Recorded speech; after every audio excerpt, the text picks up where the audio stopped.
E aí, tudo bem?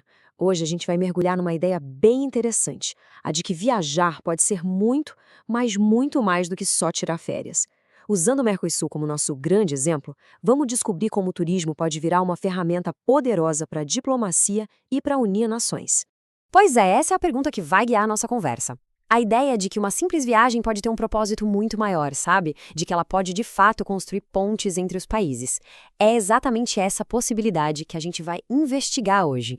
Bom, para começar, é legal saber que esse campo de estudo que olha o turismo como uma peça no xadrez das relações internacionais é algo relativamente novo.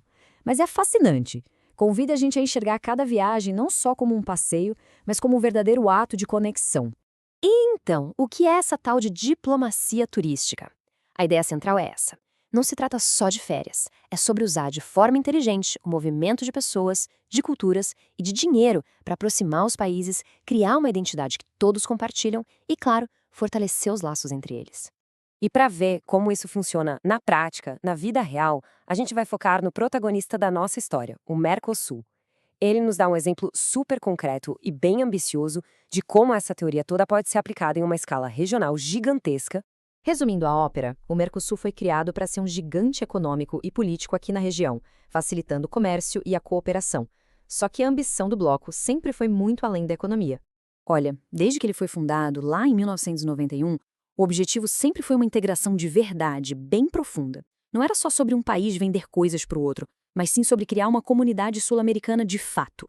E a influência do bloco é enorme, tá? A gente está falando de uma rede que tem 5 membros plenos, 6 países associados e mais 2 observadores. Na prática, é uma teia que cobre boa parte do nosso continente, o que já mostra o potencial gigantesco que qualquer política deles pode ter. É aqui que a coisa começa a ficar ainda mais interessante. O Mercosul olhou para o turismo e pensou, é isso. Ele viu no turismo uma ferramenta estratégica para conseguir alcançar aqueles objetivos super ambiciosos de união.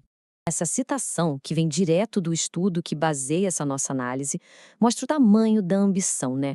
A ideia era usar o turismo não só para o lazer, mas para forjar uma identidade em comum, uma cidadania do Mercosul. É muito forte isso. E a estratégia foi bem clara, bem direta. O bloco criou regras em conjunto, trabalhou para promover uma cultura sul-americana que fosse única e ao mesmo tempo de todos, e usou as viagens como motor para fortalecer tanto a economia quanto a cultura entre os povos. Mas, como nem tudo são flores, a pesquisa que a gente está analisando foi fundo nos documentos do Mercosul e descobriu que colocar essa visão tão grandiosa em prática encontrou uns belos desafios pelo caminho.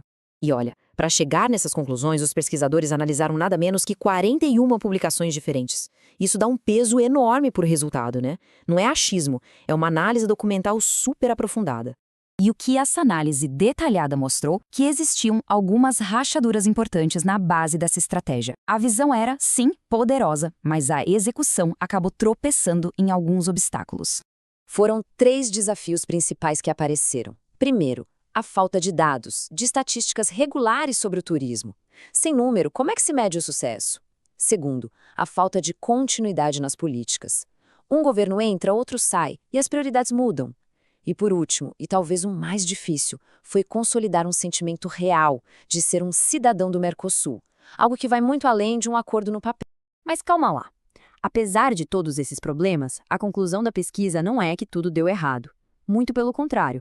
Ela mostra o valor que a própria plataforma do Mercosul tem, mesmo com as falhas.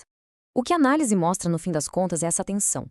De um lado, você tem problemas, como a falta de dados e as políticas que não continuam. Mas, do outro lado, o Mercosul se mostra fundamental. É uma plataforma estratégica para a cooperação, que fortalece a nossa identidade cultural e ainda dá um gás na economia da região, mesmo não sendo perfeito. E essa é a grande sacada. O valor do Mercosul não está na perfeição, mas no simples fato de ele existir e proporcionar esse espaço para a integração.